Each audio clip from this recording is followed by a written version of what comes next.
going on, Vikings fans? Welcome to the Vikings Now by Chat Sports. My name is Patrick Siepman, and coming up on today's show, we have a contract update around Justin Jefferson, coming in from actually Kevin O'Connell himself, so we'll start off with that.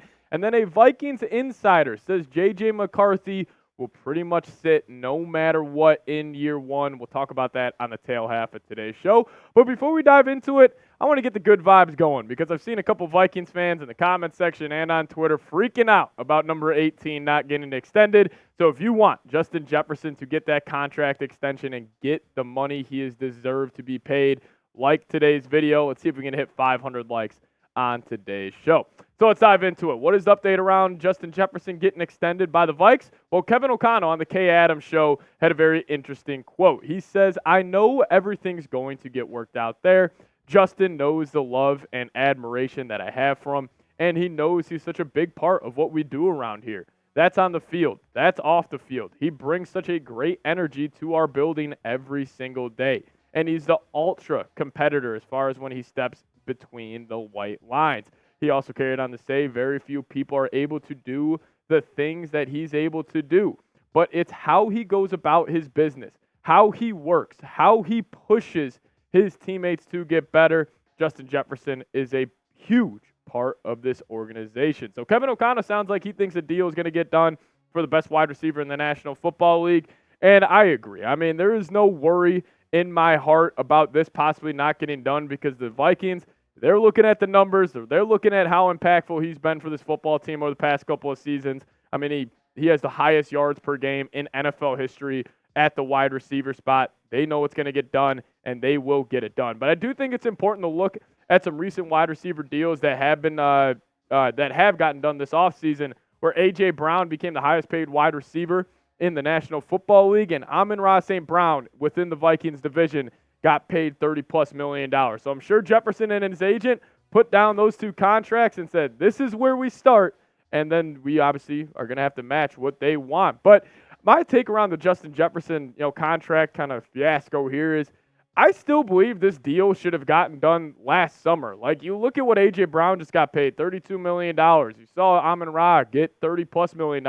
Like, if you would have been able to extend Jefferson last summer at $30 million per year, like, I'm sure it would have been on a better deal than you are going to get him this year because he is probably going to want $33, $34 million. So the Vikings could have saved themselves a couple of extra million if they would have just got this deal done last season, which, most Vikings fans thought that should have been the case. But also Dan Graziano had this interesting quote about when the specific deal could get done. He said there's a number of reasons to think an extension might take until closer to the season. The Vikings have a policy with their signing bonuses where July 31st is kind of a key date, and they might wait until after that. That's a key point that Graziano made, so that's why I'm really not too worried because this is coming down to bonuses, and if he can't get, the exact money he wants in a bonus until after July 31st, he is not going to sign a contract.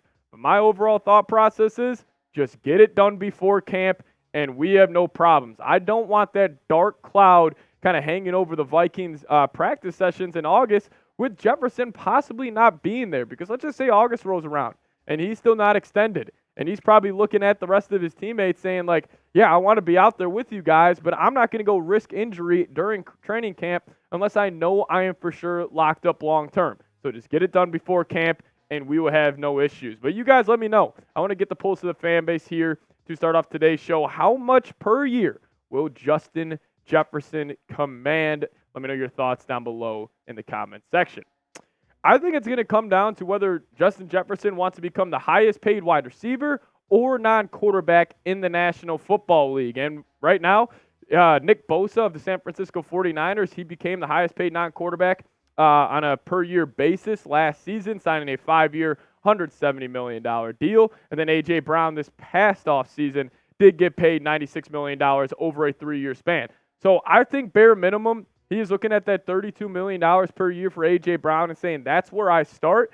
So that's why I'm kind of, my gut reaction is telling me I think it's probably going to be around $33, $34 million per year for Justin Jefferson. And again, I would be more than okay with giving him that. He has been perfect on and off the field since he was drafted by the Vikings back in the 2020 2020 draft at this point, or 21 draft at this point. So I would be all in on signing him to a massive mega deal. I wouldn't be worried at all about him turning diva or, injuries or any of that. So sign him up, lock him up long term, and we'll have no issues on that front. But coming up next on today's show, we are going to be diving into what an NFL insider did say on J.J. McCarthy. That's coming to you guys just around the corner. But first off, I got to make sure you guys are subscribed here to the channel. We're closing in on 26,000 subscribers here. So if you guys could hit that sub button and lock us in as your go-to Vikings YouTube channel. All right, let's talk about, is J.J. McCarthy not starting this season for the Minnesota Vikings? Obviously, the battle is going to come down between Sam Darnold and McCarthy himself on who's going to be the quarterback one for Minnesota week 1 versus the New York Giants. Well, Ben Goessling, who is probably the best Vikings beat reporter out there, he's really tapped in. This is what he had to say. He says, I don't think their approach to the job is based on whether he is better than Sam Darnold. Key point there, if that makes sense. I think the threshold they're looking at is he ready to take the job and run with it and do all the things that we want to see done by an elite quarterback in this offense? And if it's not there yet, or if it's not there consistently enough yet, let's wait. And I totally agree with Ben Goessling. I think even if, you are entering training, or you're entering week 1, and JJ's the better quarterback, I still think you sit him for a plethora of reasons. Number one, you are not in any rush. This is not like you drafted Michael Penix or Jaden Daniels and they're 23, 24 years old. He just turned 21 in January. He's the youngest quarterback in this class. And also, from the week-to-week basis next season, I would want him to focus on the weight room. He does still have that very slim frame. Even though he did weigh at 220 pounds at the scouting combine, he was playing at around 195 last year at Michigan, so I would want him to hit the weight room hard and also deep dive into the playbook. We've heard Kirk Cousins come out and say Kevin O'Connell is one of the more complex playbooks he has ever dove into during his NFL career. Obviously, Kirk has had a countless amount of offensive coordinators, so it kind of speaks to how challenging this offense may be to pick up. And then let's just say you throw him in there, week 1 against the Giants, and he struggles. And then you go Texans, and then you go Niners, and then it's just, you go through a dominant stretch. He could lose confidence if he does struggle. And, JJ has came out and he just looks like a confident guy, and he's been like that since, his high school days. But I wouldn't want him just to be thrown into the fire and then have him, potentially lose his confidence. Then also Sam Darnold. I understand probably one of the most, or one of the biggest recent NFL draft busts since he was the 3rd pick by the New York Jets, but he's still 26 years old. Aaron Rodgers got his first start when he was 25.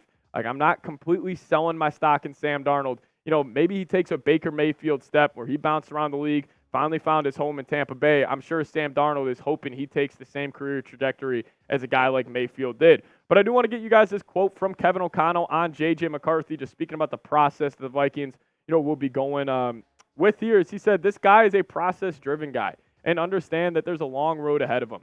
We're just trying to make incremental gains that will solidify as part of how he plays quarterback for a long time. So I've been really impressed with him so far and look forward to another full day tomorrow. This was after day 1 of Vikings rookie minicamp. And listen, 3 words for you guys.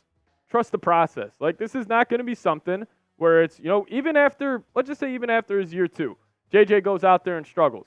We're not sounding the panic alarm by any means for the Minnesota Vikings. This is a move by drafting McCarthy. You are setting yourself up to be an elite football team when he's entering year 4 or year 5, and he is in that prime of being a 25, 26-year-old. So don't panic, even if he goes out there and struggles. Year 1, if he somehow ends up starting, just trust the process, and it'll end up working out. But I found this cool graphic actually on Twitter. I was breaking down the success per route and his completion percentage, just his heat map here.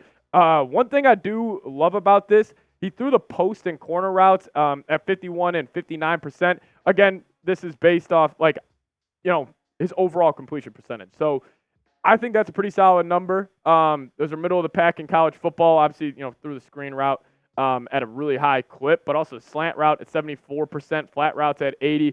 Extremely accurate quarterback, checkdowns, middle of the pack as well.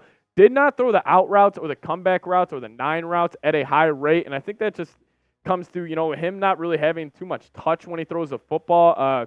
Vikings reporter for The Athletic, Alec Lewis, said that was his number 1 takeaway when watching mini camp for the Vikings is that everything's a fastball for J.J. McCarthy. So that's something he's going to have to work on. But again, trust the process, trust Kevin O'Connell, trust Josh McCown to get that part of his game to another level. But let's wrap up today's show by showing the franchise quarterback for the Minnesota Vikings some love. He's rocking number 9 for Minnesota, so type his jersey number down below. Show your future QB your support.